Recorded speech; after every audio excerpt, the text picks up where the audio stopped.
nap time and the perfect time for me to do a very, very quick video about my, in my opinion, new mom essentials based on my experience having 4 children of my own. So I have a list here and I'm just going to try to knock this out quickly before the newest baby wakes up. So the first thing I have is AirPods Pro. This is mine. I always keep mine in a cute case. This is not a flex, I swear. The reason why I specifically say these is because they have different, well, first of all, they have noise canceling, which is great. If you really need to grab a nap and you don't fall asleep easily like I do, it's nice to have something soothing in the background and then have noise canceling capabilities. And then there's just regular nothing setting. I think they just call it, I forgot what it's called, but basically where it doesn't do anything special, just like regular old headphones. And then it also has a function called transparency where you can be listening to something and then it also amplifies outside noises so that you're not deaf as you listen to something. That's super helpful when I want to listen to some music and not disturb the baby, but I do want to hear the baby if the baby makes noise or anything, or if I'm washing dishes and I want to listen to something, but I don't want to, be deaf to what's going on around me in case the kids need me for something. So I don't know if other brands of headphones do have capabilities like that. So maybe it doesn't have to be AirPods Pro specifically, but those are the functions that I think are essential that really helped me as a new mom. Well, no, not a new mom, but a new mom again after this baby. I don't know. I wish I had these after my other babies were born. Let's see, sleep mask. This is mine and I've used it for a while. It's a little bit raggedy. This is a really good one. I got this one on Amazon. It's contoured to fit your eyes really well. It's really, really soft.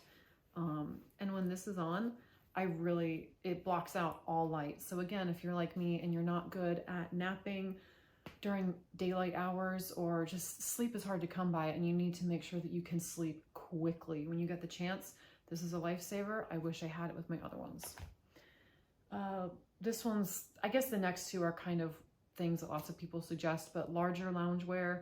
It's with my earlier babies, I didn't invest in bigger kind of nice clothes because I thought, that's was gonna be a waste of money. I'm not gonna fit into it for very long. And it's sort of true. I'm not saying you should spend a ton of money on this if you don't have the means. Sorry, I think I have a hair from my sweater on my lips. Anyway, but it really is good for morale to have clothes that fit you properly.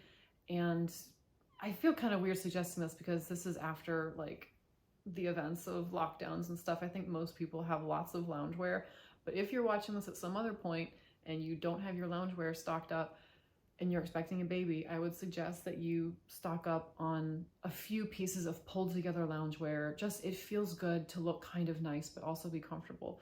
And something to keep in mind, especially if you're breastfeeding, something to look for is maybe things that have buttons down the front so you can open. And on that note, I'd also like to suggest bathrobes for that exact reason.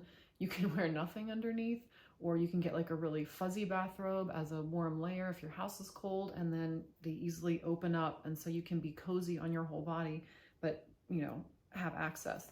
But again, something that looks kind of pulled together, because there's going to be a lot of days where you're exhausted, barely brushed your hair, dark circles under your eyes, you have baby puke on you, and it's just nice to have something pulled together in your life, even if that's just a relaxing outfit. This is one that's good to prepare in advance. 10-minute beauty routines and exercises. I don't mean exercise in relation to like losing weight and bouncing back. I hope I can make more posts on this in the future, but that's completely not what I'm talking about with this one. But generally speaking, you're going to be spending a lot of time sitting down, and maybe later in the later stages of pregnancy, you were spending a lot of time sitting down, and now you're going to have a baby, whether you're breastfeeding or bottle feeding, there's going to be a lot of time sitting down. Again, you're probably not going to feel so great. A long period of sedentary lifestyle isn't good for you in general, and you usually don't feel so good afterwards. You're going to be exhausted, and just some movement and stretching and stuff like that, getting your heart rate up a little bit, it can be such a beneficial thing to do to feel better. And then also, the fact is, you will feel better if your body maintains some muscle mass and you don't just completely go into atrophy because you're got a baby sleeping on you all the time and you can't move for most of the day.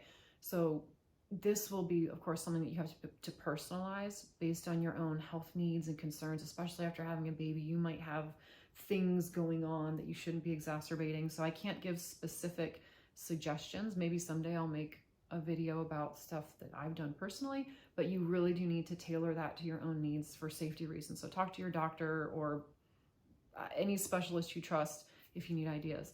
And as far as beauty routines go, again, you're gonna have lots of days where you're completely tapped out and you're feeling crummy, and you need to have a battle plan in place of quick things you can do when you can only snatch 5 or 10 minutes that make you feel good.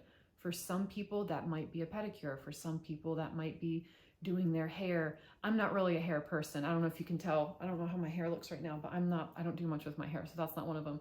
But a face mask or whatever makes you feel good, and doing your eyebrows. I don't know. Again, that's something that's going to be based on your personal preferences. Maybe you're not really a makeup person, so makeup wouldn't be on that list. I know a lot of YouTubers in their like day in the life videos, they emphasize how they feel better doing makeup, putting their makeup on in the beginning of the day. That's not something that I do either. But for me, like soaking my feet or something, or doing a quick pedicure, maybe not like the whole thing with nail polish and stuff like that, but just doing little things to take care of yourself in little bursts of time.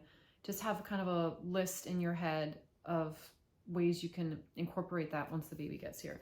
And actually, speaking of like pedicures and stuff, this is I've used this for years, so it's a little bit worn out, but this is a foot bath. It doesn't have to be expensive. This is literally just a plastic tub that's just, I use cheaper plastic buckets of some sort, but a lot of them, they don't really fit your feet properly. Some of them are a little bit too short, and it doesn't feel good when your toes are crimped up or whatever. But this is quite generously sized, and it should fit most foot sizes. I think even my husband's used this once. But anyway, so this was, I think I bought this on Amazon, and it was, I think, about $5 or something. So you don't have to spend a lot of money, but and it's nice and deep. That way, when you're carrying it around to dump it out, you're not going to splash water everywhere. So yeah, I really recommend this. This was worth the few dollars I paid for it. Oh, a pill container. So I am in good health, thank God. I don't really need to take a lot of medications, but I do still take my prenatal vitamins. And my prenatal vitamins, the ones I take, it's the daily dose is split into 3 pills, so that allegedly it will help you digest it better, because it's not everything at one time. It's spaced out throughout the day. But it can be really hard for me to, it sounds so silly. It's just, oh, 3 pills a day. But if you know, you know. When you have a new baby, you're exhausted. You've got a lot going on, and it's so easy to forget. So I love this one. I also got this on Amazon. I've been using it for a while, so it's kind of worn. So the reason why I chose this one specifically, you can get one of the simpler ones where it's just one compartment for each day of the week and just put all your pills in there. That's totally fine. But I saw this, I don't remember how much it was, but it was quite affordable. And I like it because if we leave the house or we're going somewhere for the weekend, I can take just 2 days worth and I can take it with me. And also, so here's this one. This is for Saturday, and it's a section for morning, noon, and evening. And like I said, my prenatal is split into 3 doses. And then also, now I'm also taking a couple more. I'm taking omega-3 and pumpkin seed oil, and then I occasionally take a high dose of vitamin D3. It's not a ton, but my brain is already maxed out on other tasks, and it's so nice to be able to just fill this up once a week, and then I just notice, okay, it's around lunchtime, I need to take this one. Oh, it's the evening, I need to just take what's in here. This has really been a lifesaver. Again, this is one of the things that I wish I had with my earlier babies, because it would have made taking care of myself so much easier, because I just don't have the brain power to spend on this right now. Okay, another thing is a water bottle, and not just any water bottle. This is mine. My recommendation is one specifically that will be spill proof, or it has a sealing feature. Like this one, you can actually screw the lid on.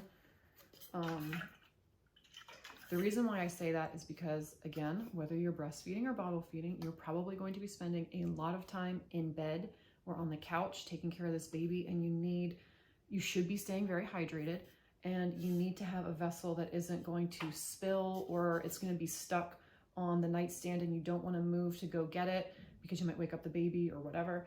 So you just don't drink this. I can throw this in bed with me. I can have it on the couch. It's fine. And then when I need a drink, I can unscrew it and take a drink, and then I can put it right back. I don't need it to be on a solid table or something like that.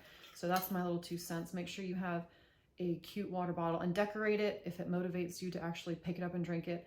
But a cute water bottle that has a spill-proof feature, whatever you choose. The next one, meal prep containers. So this is what I got on Amazon. Where else? This has utensils on the top, which I don't really need, but I liked that this was glass. The majority of it is glass. The lid doesn't really touch the food very much, so I don't really care. But yeah, so meal prep containers, because again, in the early days, it might be easier to, if you have a morning or a period of time where you can quickly pack several healthy lunches for yourself, it might be easier to have that stored in the fridge, so that then on the inevitable days when you're completely swamped and the baby won't stop crying, the baby's teething, I don't know, you haven't slept in 7 days, I don't know, whatever it is, you have some nourishing, and I would like to emphasize nourishing foods. I know right now we're all about like, eat whatever you want and YOLO and stuff. I love baking. If you follow my Instagram, you know that. I love junk food very, very much, but I'm telling you, you will feel better if you have some nourishing. Focus on the keyword, nourishing. I'm not talking about weight loss. I'm talking about nourishing your body that has just been through God knows what. Even if you had a relatively easy pregnancy and delivery, you still need to nourish yourself, okay? Thank you. If you've gone through a traumatic birth, then you really need to nourish yourself. If you're breastfeeding, your body is working so hard. Nourish yourself. If you're not breastfeeding, I don't care. Nourish yourself. You will feel better. You can give more when you're not totally depleted. Please trust me, as a mom of 4, it happens very quickly and without even realizing it sometimes. Do not further deplete yourself by putting yourself last. You need to eat something nourishing. Sorry, I'm like getting into my scolding mom voice. I take that very seriously. If you follow my Instagram, you know that food is no joke for me. And then the next thing on my list is nutritious food and snacks. I've kind of lectured you about that already, so I'll just leave that where it is. So a few other things I don't have pictures for. I would personally recommend close to delivery, or maybe if you have time after the babies come, change your hairstyle to have more of a blunt cut. The reason why I say that is I have noticed after about 3 months after the baby's born, most of us start having our hair fall out like crazy. And if you already have a layered cut, as I did with my first 3 babies, I had kind of like a layered haircut, it starts getting really, really sparse looking on the ends because it's already thinned out on the ends. And then when you start shedding like crazy, it makes the ends look really straggly. And when that's happening, I usually, like at that period of time after the baby, I usually don't really have time to go get a haircut. And with my hair falling out, there isn't much hair to cut in the first place. So it just kind of looks raggedy and thin. It makes it look even thinner and more lifeless than it already does at that period of time. So, but this time I cut my own hair. You should definitely see a professional if you can, but I cut my own hair and made it a few months before the baby was born. I cut it like basically pretty blunt. I'm not gonna sugarcoat it. I think I did some point cutting and stuff like that to soften it a little bit. But anyway, my hair looks very thick and full, even though I've already gone through the shedding phase. Excuse me. So I can say from experience that made a really big difference. My hair just looks nicer and thicker and fuller, and it's great for my morale. And it's just one less thing to kind of notice about my changing appearance, you know, and drive myself crazy over. The next one is probably a common suggestion, nursing pads, especially if you're a new mom. And if you're breastfeeding, you'll deal with this longer, but even if you're not breastfeeding, you're probably going to deal with this at least for a little bit, and that's leaky boobs, because your body's going to have milk come in, and then either it's not going to need it, or it's going to need it, and you're going to keep dealing this for months. But nursing pads, it's just, especially if the weather's cold, it's not fun having a wet shirt. So there's disposable ones. I have both. I have disposable and I have some reusable ones. I got them on Amazon. They weren't very expensive, and they're both nice to have. The disposable ones are great for if I've been busy and haven't washed the reusable ones and I'm out, and I can just have this box of disposables ready to go. Or for traveling and I won't be able to do laundry and I don't want to have like this pile of smelly, stale milk smelling nursing pads. But anyway, yeah, nursing pads. And then the last one is something that I don't want to make light of, and it's something that you can get better at, and you should get better at over time, but immediately after the baby's born, especially depending on what you've gone through during labor and delivery, you might want, I forgot what they're called. I call them poise pads. That's just one of the brands that makes them, but basically pads that are designed for, I think incontinence is the word. So if you pee yourself a little bit or leak. Now, immediately after the baby's born, you're probably going to be in massive like diapers anyway. So if you pee yourself a little bit, it's probably going to be absorbed in there. But depending on what you've been through, that might last a little bit longer. So it's nice to just have a little bit of these incontinence pads stocked up at the house. And again, I don't want to make it sound like every mom is doomed to pee herself for the rest of her life whenever she laughs or coughs or something. But the fact is, some of us do deal with it, especially right after a birth, or if it was a traumatic birth, you might have more damage to different parts of your body that are all, together. And it's just nice to not stress yourself out about peeing yourself or something like that. But if you do have that issue, I really encourage you to try to seek professional help. If it lingers, seek professional help to try to get through that, because you don't have to, like I said, you don't have to be doomed to peeing yourself for the rest of your life, even though that's a stereotype that we see a lot of memes and reels and stuff about. So anyway, that's the end of my list. I hope this video turned out okay, and I hope it was helpful. And yeah, best wishes to you and whatever it is that you're expecting, whether it's a friend or someone in your life that's having a baby, or you just had a baby, or you're going to have a baby, or maybe you have no idea and you want to have a baby someday. Or if you have no intention of having babies at all, but you want to maybe be supportive of someone just in general that might be going through that. I hope that this list benefits you. All right, bye.